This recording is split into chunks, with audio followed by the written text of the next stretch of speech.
Более 80 лет назад началась Вторая мировая война. Целые континенты были в огне, и Африка не была исключением. Мы, активисты молодежного клуба РГО «Сахара», совместно с волонтерами Победы решили рассказать, что происходило в Африке в 40-х годах прошлого века. В Африке не было таких кровопролитных боев, как в Европе или Советском Союзе. Но здесь произошло событие, которое значительно повлияло на ход войны. Мы изучили военную хронику и отправились на места боев и воинских захоронений. Мы прочитали книги о войне и газеты тех лет, чтобы рассказать вам о битве за Африку, о битве при Эль-Аламейне. Аламейн сегодня – это быстро растущий город с высотками и с университетом. А в первой половине 20 века он был лишь маленькой железнодорожной станцией на побережье Средиземного моря в 140 километрах от Александрии. Египет долгое время находился под контролем Великобритании. А в 1936 году был подписан договор, согласно которому остаются в стране только войска, необходимые для охраны Суэцкого канала. Город Александрия остался базой Средиземного флота в Великобритании. Немцы присматривались к Египту еще до начала войны. Здесь их интересовал Суэцкий канал. Суэцкий канал – это важная транспортная артерия. Он соединяет Средиземное и Красное море. Это кратчайший путь между Индийским океаном и Средиземным морем. Он позволяет судам проходить из Европы в Азию, не огибая Африку. Весной 1940 года глава нацистской Германии Гитлер и глава Италии Муссолини договорились о разделе африканских и арабских земель. Гитлер оставлял за собой практически весь африканский континент, включая зону Суэцкого канала. Бенито Муссолини, лидер национальной фашистской партии Италии, был премьер-министром Италии с 1922 по 1943 год. Его часто называют «дуче». На итальянском это означает «лидер» или «вождь». Муссолини мечтал о возрождении Великой Римской империи, завоевал Эфиопию и Албанию, вступил в союз с нацистской Германией. Этот союз известен как «Ось Берлин-Рим». 1 сентября 1939 года Германия напала на Польшу. Началась Вторая мировая война. Формально Египет соблюдал нейтралитет, но британцы использовали Каир и Александрию в качестве военных баз. Египетские вооруженные силы привлекались для ПВО, саперных работ, обеспечения связей и транспорта. 1 июня 1940 года Италия вступила в войну на стороне Германии.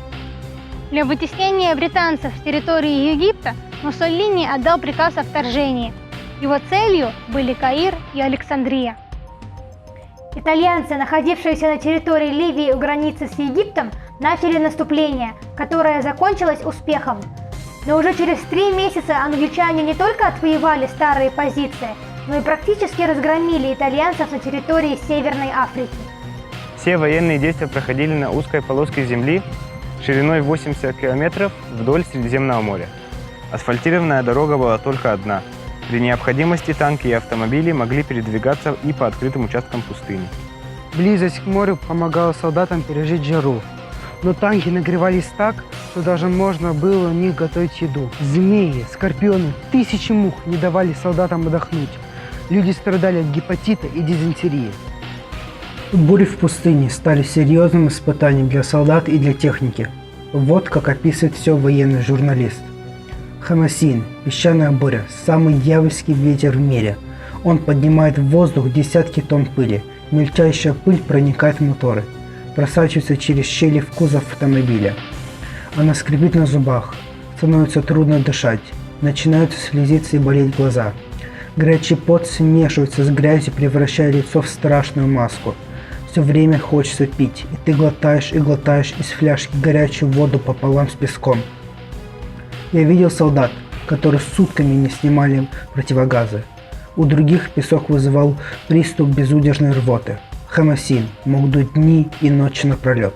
События в Европе заставили британское командование остановить наступление в шаге от полной победы и перенаправить войска на помощь Греции.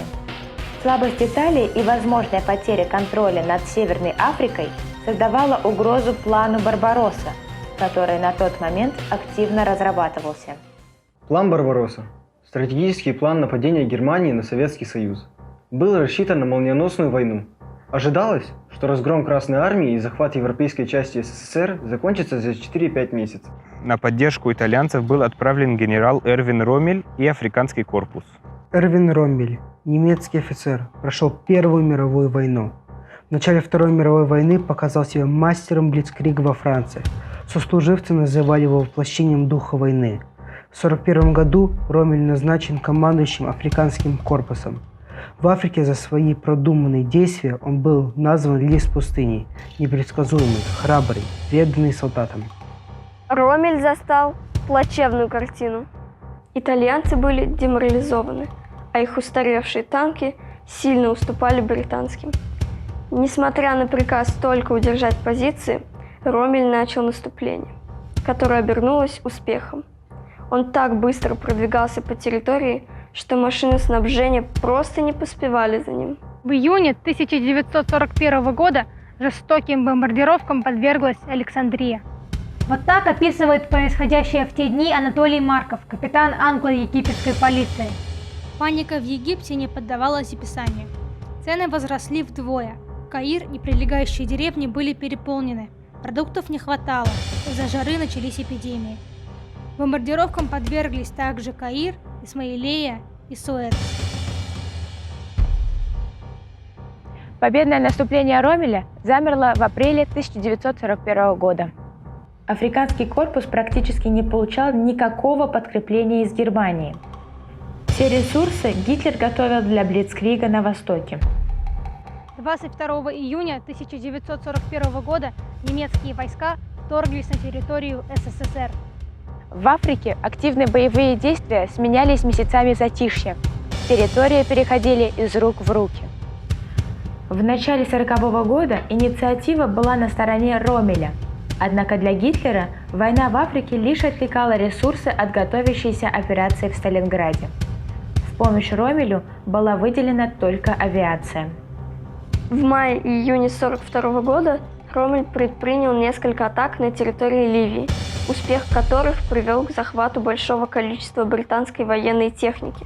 80% техники Африканского корпуса теперь составляли трофейные машины. Благодаря успешной операции Роммель был произведен фельдмаршалом, а англичане были вынуждены отступить на территорию Египта к Эль-Аламейну. Успехи Роммеля в Африке были ошеломляющими. На пути к Суэцкому каналу оставались только Каир и Александрия. В июне Муссолини приехал в Ливию. Готовилась торжественная процедура въезда Муссолини в Каир на белом коне и вручение итало-немецким войскам медалей за взятие Александрии и Каира. Роммель продолжал наступление. 30 июня до Александрии оставалось всего лишь 140 километров. Английский флот получил срочный приказ оставить Александрию и перейти к Красному морю. Черчилль признавал, что Англия стояла на пороге самого большого поражения после провала во Франции. В британском посольстве в Каире сжигались секретные документы. Началась эвакуация. Жители Каира, увидев вихри обгоревших бумаг, ринулись на железнодорожные вокзалы. Согласно плану эвакуации, английские войска должны были двигаться на восток, в Палестину и на юг до Хартума. Все государственные учреждения и склады эвакуировались с западного берега Нила. И в случае прорыва немцев под Эль-Аламейном планировалось затопление всей дельты Нила. Первая битва при Аламейне началась 1 июля 1942 года. Сначала Роммель успешно продвигался вперед, однако контратака британцев смогла его остановить. Битва затянулась на месяц. Победа в этой битве стала возможной благодаря присоединению индийской, новозеландской и южноафриканской дивизий. Продвижение Роммеля на Александрию было остановлено. Около 7 тысяч немецких и итальянских солдат попали в плен, а бронетехнике был нанесен серьезный урон. 8 августа 1942 года в Каир прилетел премьер-министр Великобритании Черчилль. Сэр Уинстон Черчилль, премьер-министр Великобритании с 40 по 45 год. Он считается одним из величайших британцев в истории. Жестко критиковал попустительскую политику Франции и Британии по отношению к захватам Гитлера и предупреждал о неизбежной войне. Черчилль неоднократно встречался со Сталиным, участвовал в Тегеранской и Ялтинских конференциях, прилетел в Каир для встречи с руководством страны. Черчилль остался недоволен состоянием армии союзников. Он принял решение сменить главнокомандующего. В результате длительных переговоров на это место был назначен генерал Монтгомери. Бернард Монтгомери, британский фельдмаршал, известен как Монти или спартанский генерал. Воевал в Индии, Ирландии, Палестине, принимал участие во французской военной кампании 1940 года. Удостоен рыцарского звания и титула первый виконт Монтгомери Аламейнский за победы в Северной Африке. Среди многочисленных наград Монтгомери есть также и награды СССР. Он является кавалером Ордена Победы и Ордена Суворова. У немцев дела обстояли плохо. Подкрепления Роммель больше не ждал. 70% немецкой армии было брошено на Сталинград. Линия поставок растянулась на 2000 километров. Колонны грузовиков попадали под авиаудары. За Роммелем была голая пустыня, за британцами плодородные земли и провизия. 30 августа он отдал приказ об атаке. Началась битва при Алям-эль-Хальфе. Немцы напоролись на минные поля и, при попытке их разминировать, были обстреляны авиацией союзников. Много танков было потеряно. Горючее было на исходе.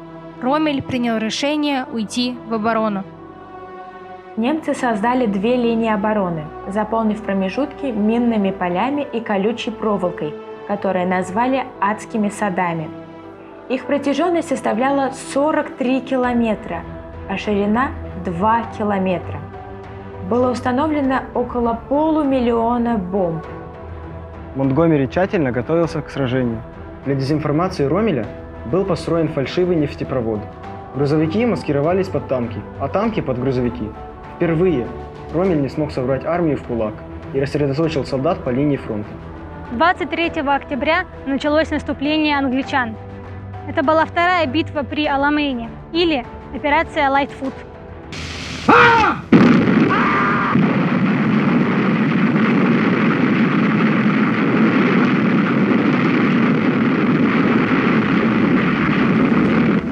$220 000 союзников и 1100 танков противостояли армии Оси, у которой было 115 000 солдат и 559 танков.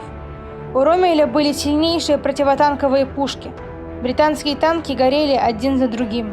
Только через 10 дней войска Монтгомери смогли найти брешь в позициях противника. Начался прорыв.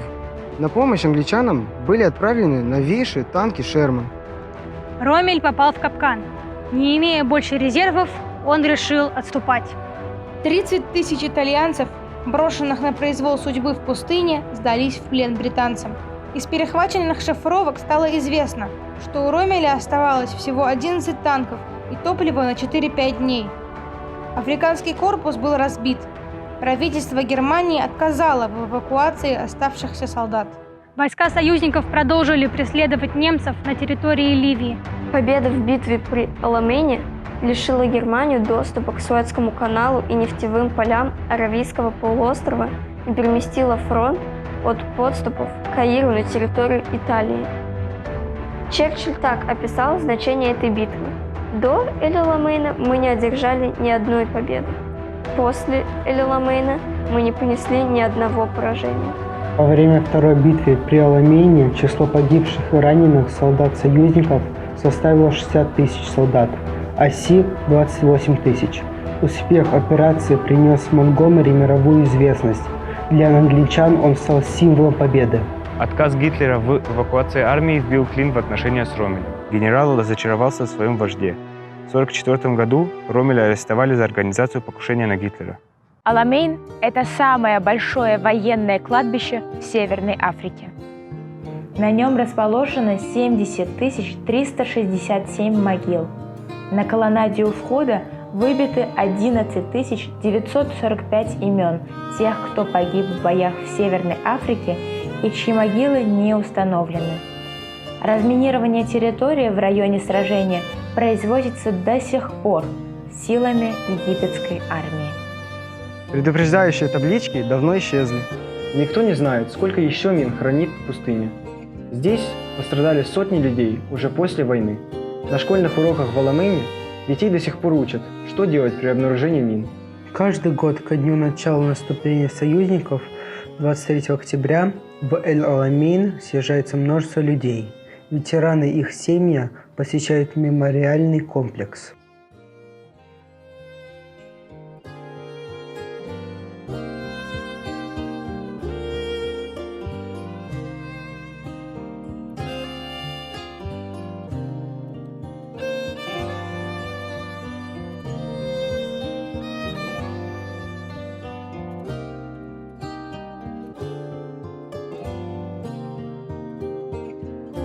Здесь больше не разделяют погибших на правых и виноватых.